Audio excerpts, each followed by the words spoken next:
So this is what we do here in Rhode Island after a small windstorm. We get Daddy over here. Hey, Daddy. Taking down the trees. I'm about to cut some trees with a chainsaw. I'm just as scared as you are. But we're gonna make it happen. We're gonna get rid of this pile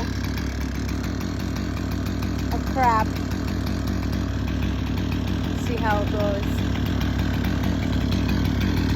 I'm gonna post a video of me cutting some wood in a little bit.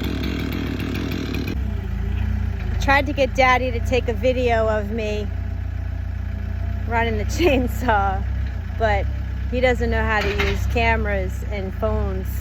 So I'm gonna prop this up and see if I can get a picture of me using a chainsaw for, I think this is the second time I've ever used a chainsaw. So we'll see if we can get something on there.